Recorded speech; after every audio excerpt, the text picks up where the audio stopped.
में जो धाराएं हैं उसके साथ साथ संविधान का एक स्पिरिट भी है और संविधान को मजबूती देने के लिए संविधान की भावना को जीना पड़ता है। और मैं आज उदाहरणों के साथ बताना चाहता हूं। हम वो लोग हैं जो संविधान को जीते।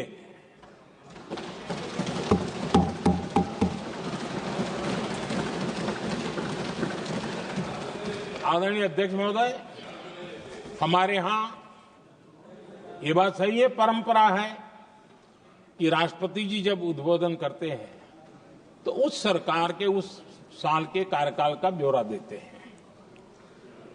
उसी प्रकार से राज्यों में गवर्नर का जो उद्बोधन होता है सदन में, वो उस राज्य के कार्यकलापों का ब्यौरा देते हैं।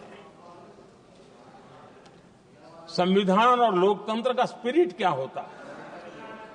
जब गुजरात के 50 वर्ष हुए,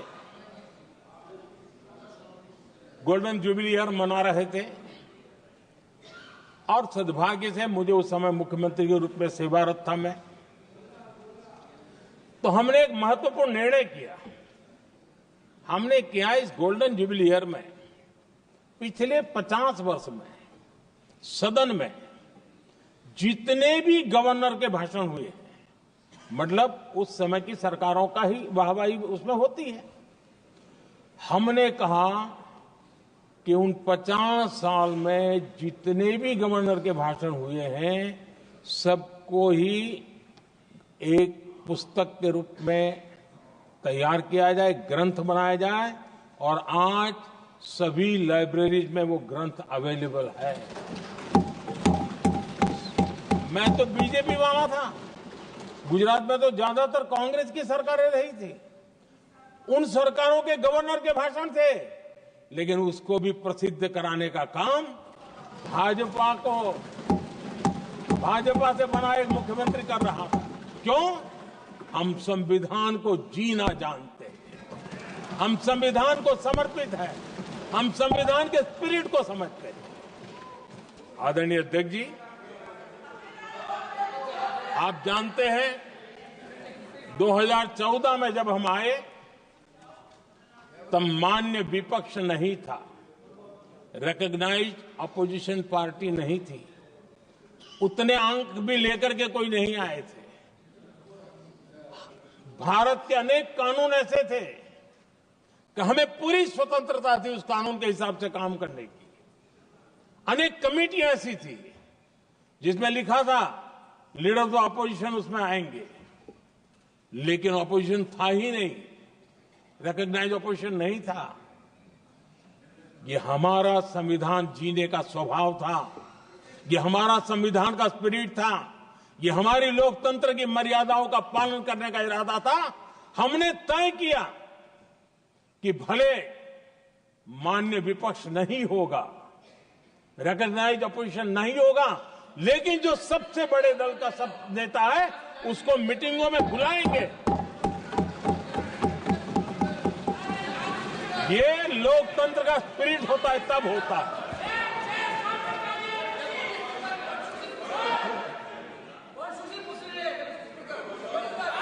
चुनाव आयोग की कमेटियां, आदरणीय अध्यक्ष जी, पहले तो प्रधानमंत्री फाइल करके निकालते थे।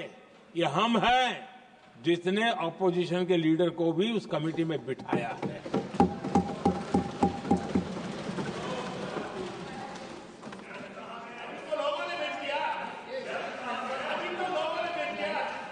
और हमने इसके लिए कानून भी बनाया और आज विधिवत रूप से इलेक्शन कमीशन बनेगा तो अपोजिशन लीडर भी उसके निर्णय की प्रक्रिया में हिस्सा होंगे। ये काम हम करते हैं और ये मैंने पहले ही कहा, हम इसलिए करते हैं कि हम संविधान को जीते हैं। आदरणीय अध्यक्ष जी, दिल्ली में आपको कई स्थान ऐसे मिलेंगे जहां कुछ परिवारों ने अपने म्यूजियम बना करके रखे हुए हैं।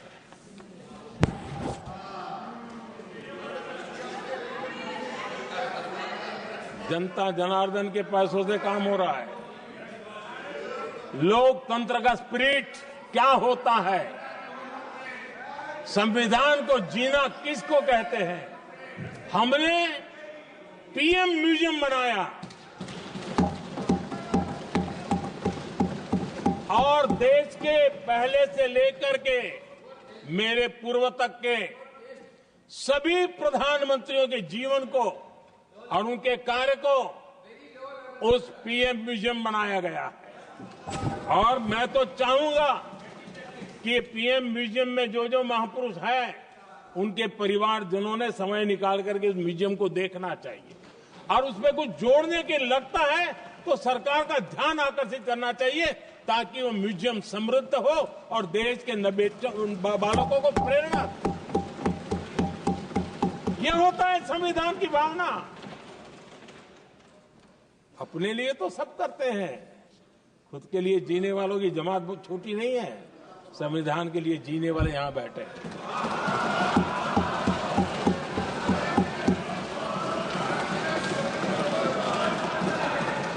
आदरणीय अध्यक्ष जी, जब सत्ता सेवा बन जाए तो राष्ट्र निर्माण होता है। जब सत्ता को विरासत बना दिया जाए तब लोकतंत्र खत्म हो जाता है।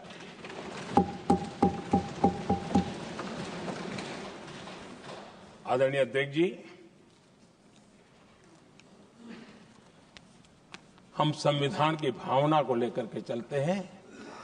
हम जहर की राजनीति नहीं करते हैं।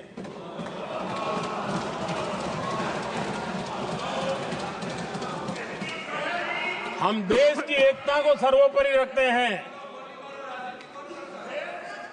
और इसलिए सरदार वल्लभ भाई पटेल का दुनिया का सबसे ऊंचा स्टैच्यू बनाते हैं और स्टैच्यू ऑफ यूनिटी देश को जोड़ने का जिस महापुरुष ने काम किया उसका हम स्मरण करते हैं। और वो भाजपा के नहीं थे, वो जनसंघ के नहीं थे।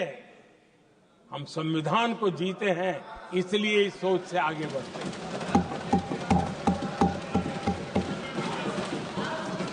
आदरणीय अध्यक्ष जी, ये देश का दुर्भाग्य है कि आजकल कुछ लोग अर्बन नक्सल की भाषा खुलेआम बोल रहे हैं।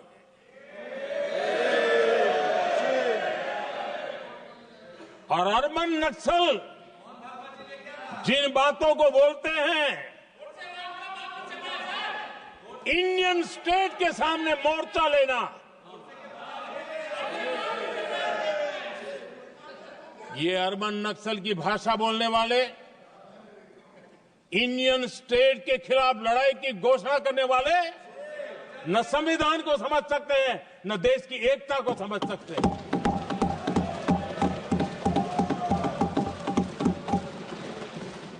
आदरणीय अध्यक्ष जी,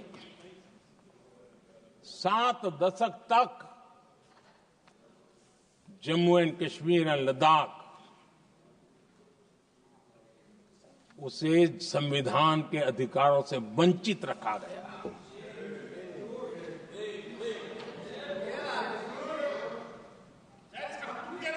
ये संविधान के साथ भी अन्याय था और जम्मू कश्मीर और लद्दाख के लोगों के साथ भी अन्याय था। हमने आर्टिकल 370 की दीवार गिरा दी।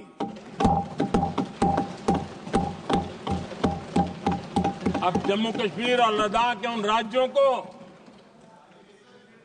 देशवासियों को जो अधिकार हैं, वो अधिकार उनको मिल रहे हैं। और संविधान का महात्म्य हम जानते हैं, संविधान की भावना को जीते हैं, इसलिए ऐसे मजबूत निर्णय भी हम करते हैं। आदरणीय अध्यक्ष जी, हमारा संविधान हमें भेदभाव करने का अधिकार नहीं देता है। जो लोग संविधान को जेब में लेकर के जीते हैं, उनको पता नहीं है कि आपने मुस्लिम महिलाओं को कैसी मुसीबतों में जीने के लिए मजबूर कर दिया था। हमने ट्रिपल तलाक का खात्मा कर करके संविधान की भावना के अनुरूप मुस्लिम बेटियों को हक देने का काम किया है, समानता का अधिकार दिया है।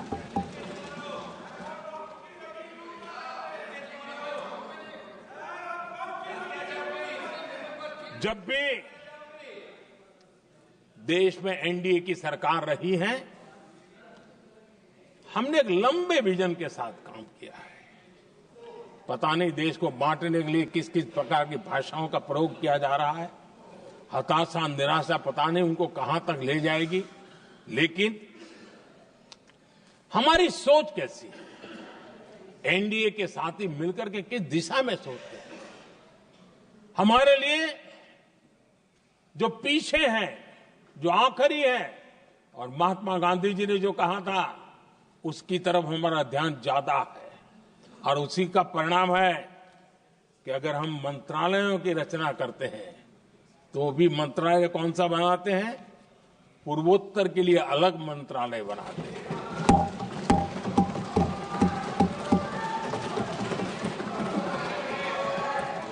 हम देश में इतने साल हो गए, अटल जी आए तब तक किसी को समझ नहीं आया था।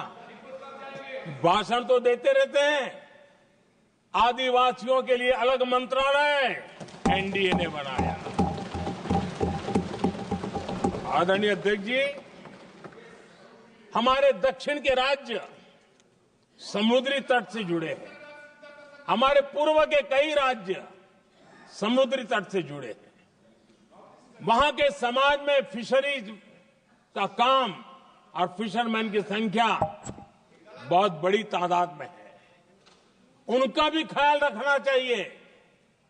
और जमीन के भीतर के छोटे पानी के जो इलाके रहते हैं, वहां भी फिशरमैन के रूप में काम करने वाले समाज के आखिरी तबके के लोग हैं। ये हमारी सरकार है जिन्हें फिशरीज के लिए अलग मंत्रालय बनाया।